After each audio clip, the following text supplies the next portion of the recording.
what's up? For those of you that watched my last video, thanks. Hope you guys liked it. For those of you that are new, you can click the annotation that I put in the top right hand corner with the link to my old video. That'll be there on the video I put on YouTube. But anyway, yeah, hope you guys like it. It's kind of the stuff that I enjoy doing on the weekend. I like to have fun. But that does bring me to a topic of discussion. Gear. In that video, I was wearing the best gear that I have. I have a two-piece leather suit. I got these full leather gauntlets, real nice carbon fiber knuckles, and you know, the boots I have, they probably aren't, you know, they definitely aren't race boots. They're more of a hardcore commuter type boot.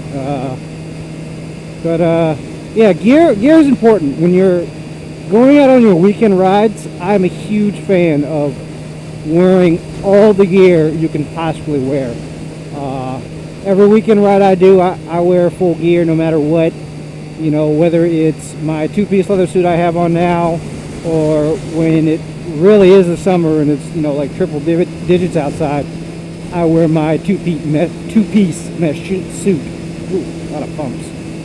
But yeah, gear is one of the most important things, in my opinion, you can buy on a motorcycle. In fact, if you don't have a motorcycle and you're watching this, I highly recommend that you go through and buy all the gear first.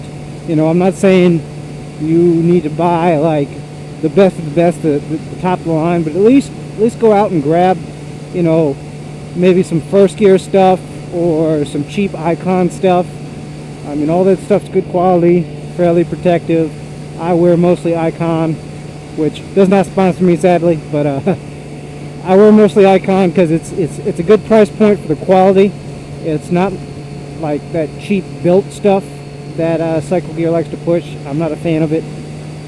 The couple of things that I did buy that was built, branded, just fell apart. You know, without a spill, just fell apart by itself. So, not a big fan of that. But you know, wear as much gear as you can. Gear's pretty expensive, so that's why I was saying it should be the first thing that you buy. It's a lot of money, you know. Another thing beginners can do: go out, take the MSF course. It's a great course. It's a great introduction to riding. It's way better than, you know, maybe watching me or some other vlogger on YouTube and saying, "Hey, I can do that too," and going off and buying a brand new bike. Because, you know, some people, you know, riding just isn't for you. I mean, you might like watching videos, might like seeing it, but then you get on a bike, you're like, you know what? I don't want to do this. I'm not having fun, or I don't like the way it is, or you just figure out it's too expensive. You know, so it's a good way to get a good base level experience of riding without having to go out and fork over a ton of money. So, you know, you take the MSF course, you like it, go buy your gear, and then go get a bike. Which lets me lead into my next topic. Bikes. I know a lot of guys, they like to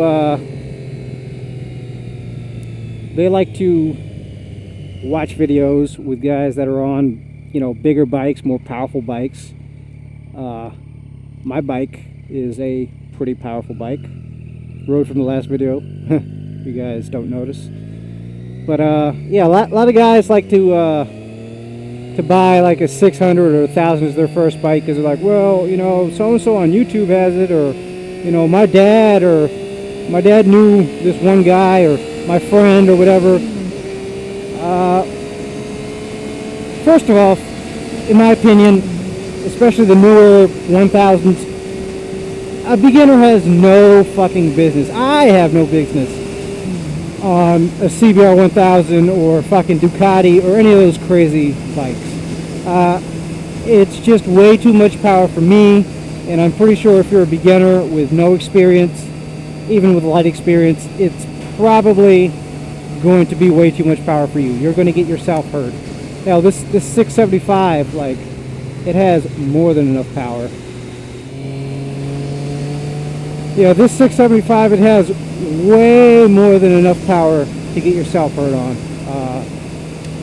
You know, even riding for, you know, about 6-7 months now, it's still sometimes it has the tendency to scare me. So, like I said,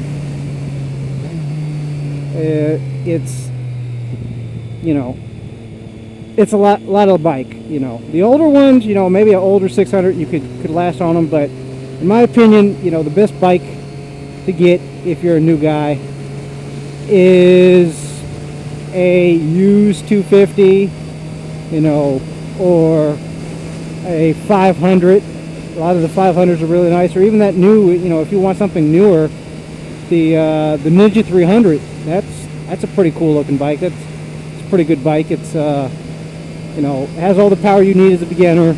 You're not going to really get yourself in too much trouble, and if you do get in trouble, it's a lot more forgiving. This thing, my first ride on it, I knew, like, you know, if I'm not careful with what I'm doing, I'm going to get myself hurt badly on this bike.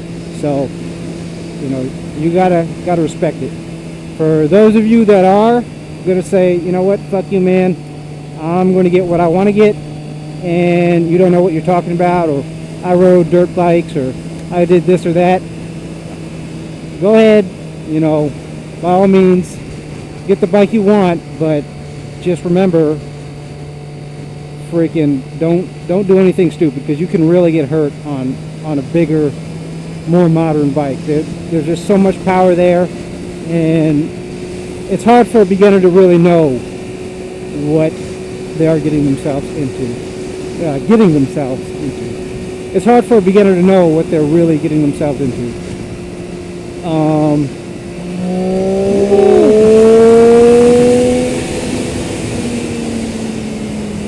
But yeah, just a little afterthought type vlog that I wanted to put up since my last one. As always, if you like this video, please feel free to comment, like, subscribe. See you guys in the next vid. Thanks. Peace out.